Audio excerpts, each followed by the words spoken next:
नमस्कार दोस्तों स्वागत जनाऊँगी आमर एवं आपणक YouTube channel cricket Odia 24.7 YouTube channel. आज आम कथा आईसीसी टी20 वर्ल्ड कप 2026 धमाकादार फाइनाल मैच विषय एही मैच रे एमिति थिला जे दर्शक बंधु शेष पर्यंत टीवी सामनारू उठिबाकू इच्छा होनथिला। मैच रो एते रोमांचक थिला जे टीवी सामनारू उठिबाकू इच्छा होनथिला दर्शक बंधु। फाइनाल मैच रे सामना सामनी होइथिले भारत एवं न्यूजीलैंड मध्य रे। टॉस हेला जेमिति न्यूजीलैंड टॉस जीति नै जायतिला। टॉस जीति भारत को बैटिंग करिबाकू आमंत्रित करथि। न्यूजीलैंड बैट्समैन या बॉलर माने भाबिथिले जे आजी भारत को 150 एवं 180 रन रे ऑल आउट कर दे, किंतु तांकर भाबिबाटा भूल गला दर्शक बंधु। भारत एमिति बैटिंग करथिला जे छक्का एवं चौका मारी न्यूजीलैंड बॉलर माननकू पूरा बैकफुट को पठै दे। प्रथमे बैटिंग करिया को आस्तिले संजू सैमसन एवं अभिषेक शर्मा एवं संजू सैमसन जेमति प्रथम ओवर रे खास भलो प्रदर्शन करि पार नथिले। इंडियन फैन माने कहले कि आज 150 एवं 170 मध्य रे ऑल आउट हे जिवो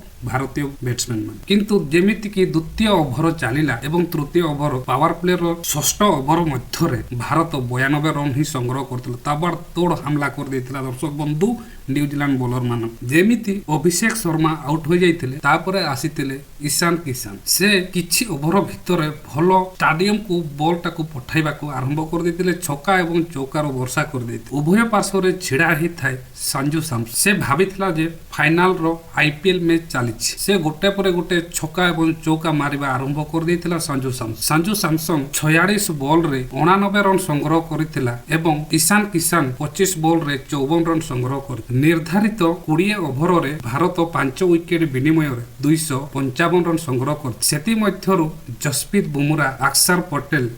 बुमरा 4टी विकेट 4 ओवर रे तैयार करथिला। अक्षर पटेल 3 ओवर रे 3टी विकेट तैयार कर। न्यूजीलैंड को 156 रन रो टार्गेट दिया जाइथिला, किंतु न्यूजीलैंड दल 10 ओवर रे 159 रन ही संग्रह करथिला 19 ओवर विनिमय। न्यूजीलैंड बैट्समैन केही मध्ये भलो प्रदर्शन करि पार नथिले। भारतीय बॉलर मानक आगरे धाराशायी हो जाइथिले न्यूजीलैंड बैट्समैन मान, किंतु 2026 आईसीसी चैंपियन हो जाइछि भारत दर्शक बंधु। भारत एही मैच टी 96 रन रे जीति नै जाइछि न्यूजीलैंड को परास्त करिकि 2026 आईसीसी टी20 वर्ल्ड कप रो चैंपियन हे जाइछि दर्शक बंधु। स्टेडियम भितरे भारतीय फैन माने नाचिबा आरंभ करदेले। एमिति लागुथिला जे दीपावली आसी जाइछि दर्शक। जा हो 2026 रो जेमिति आमे माने आपण माने डेली मैच देखुतिले, संघर्ष करुतिले कि भारतीय आईसीसी टी20 वर्ल्ड कप मैच जीति जाऊ बोली कि समस्त आशा एवं भरोसा रखितिले। आज से आशा एवं भरोसा सफल हो जाइछि दर्शक बंधु। आपण मानक मतामत दर्शक बंधु कमेंट माध्यम रे देबे। वीडियोटा को भलो लागितिले लाइक शेयर सब्सक्राइब करिया जमारू भूलिबेनी दर्शक बंधु। Thank you.